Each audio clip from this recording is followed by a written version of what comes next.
দুবাইতে প্রত্যেক বছর মেলা হয়, ওই মেলায় যারা পুরস্কার পায় 5 কেজি স্বর্ণ দেয়, লটারি দেয়, বাণিজ্যিক মেলা। প্রথম পুরস্কার মানে 5 কেজি স্বর্ণ। 4-5 বছর আগে লটারি টান দিলে একজন বাংলাদেশের নাম উঠছে, কম্পিউটারের নাম ওঠার সঙ্গে সঙ্গে কফিলের নাম উঠছে, তার আইডি নাম্বার উঠছে, ভোটার নাম্বার উঠছে, পাসপোর্ট নাম্বার উঠছে, কফিলের নাম উঠছে। মেলার লোকজন তাৎক্ষণিক লোকটারে ফোন না দিয়া তার কফিলের ফোন দিছে, এই নামে একটা লোক তোর এখানে চাকরি করে নাকি? জি হ্যাঁ করে। এই লোকটারে ধর। সাল লোকটা এখনো অপরাধ করে নাই, নিরপরাধ মানুষ। এখন বলছি ধরে কি করবো? কোন থানায় নিব? থানায় না, হসপিটাল নেই।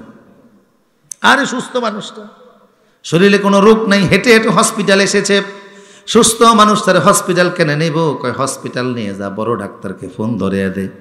বড় ডাক্তারকে ফোন ধরানোর পরে বড় ডাক্তার বলল, স্যার কি করব? লোকটারে ভর্তি দে। স্যার ভর্তি দে মতো কোনো রোগ নাই, কি চিকিৎসা দেব? চিকিৎসার দরকার নাই, তার একটা ইঞ্জেকশন পুশ কর। স্যার কিসের ইঞ্জেকশন? ওটার অ্যাবনর্মাল বানা, আধা পাগল বানা।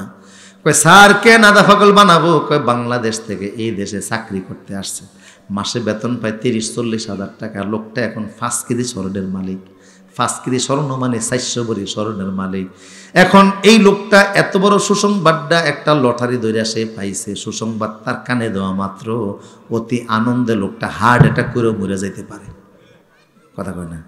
কিছু সময় মানুষ দেখবেন বেশি আনন্দ সহ্য করতে পারে না। এক লোক মোবাইল ধরে পড়তেছে ইন্না লিল্লাহি ওয়া ইন্না ইলাইহি রাজিউন। ফাঁসের লোক বলে, কে মারা গেছে? আমার নাতি গোল্ডেন এ প্লাস পাইছে।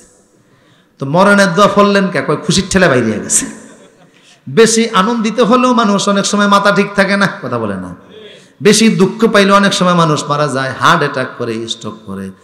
লোকটা 5 কেজি স্বর্ণের মালিক, একটা লটারি দইরা অতি আনন্দে ছোড়ে লোকটা যেন মারা না যায়, এই জন্য আমরা তারে সুসংবাদটা শোনাইতে চাই, আর সম্পদটা তার হাতে দিয়ে দিতে চাই। দেশে যাওয়ার পরে সে যেন জীবনটা সুন্দর কাটায়।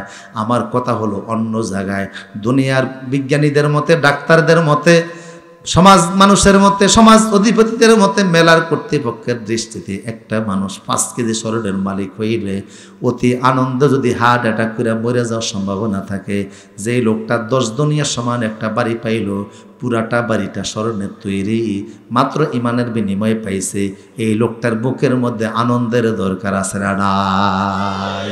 আল্লাহ সুবহানাহু ওয়া তাআলা সর্বশেষ মানুষটাকে যখন জান্নাতে দেয়া দিবেন, সেই লোকটার বাড়িটা মিনিমাম 10 দুনিয়ার সমান। তাহলে প্রথম যারা জান্নাতে ঢুকবে তাদের বাড়ি ছোট না বড়? কথা বলেন, ছোট না বড়? আমার প্রিয় সুধী, বর্তমান পৃথিবীর সবচেয়ে বড় দেশটার নাম হলো রাশিয়া। 1,03,00,000 বর্গ মাইলের দেশ। 2 নম্বর বড় দেশ হলো কানাডা। 3 নম্বর বড় দেশ হলো আমেরিকা। কথা বুঝেন কিনা?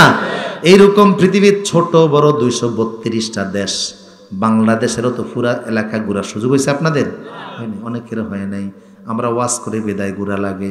এরকম সারা দুনিয়াতে 232টা দেশ। সারা দুনিয়ার 232টা দেশ মিলে যত বড়, এটা 10 গুণ হবে লম্বা। এমন বাড়িটা আল্লাহ তারে হাদিয়া দান করবে। সর্বশেষ জান্নাতে লোকটার বাড়ি যদি হয় এত বড়, প্রথম চান্সে যারা ঢুকবে তাদের বাড়িটা কত বড়! আল্লাহু আকবার, আল্লাহু আকবার। আমার প্রিয় শুধু, আমরা কি জাহান্নাম থেকে ট্রানজিট হইয়া জান্নাতে যাইতে চাই না সরাসরি যাইতে চাই? ও মুসলমান, সৌভাগ্যবান তুমি, ইমানদার হয়েছো, মুসলমানের ঘরে জন্ম নিয়েছো। বহু মানুষ আছে জন্মগত ভাগ্য নাই, কাফে এমন ঘরে জন্ম নিছে, আল্লাহর নামটাও কানে শুনতে পায় না।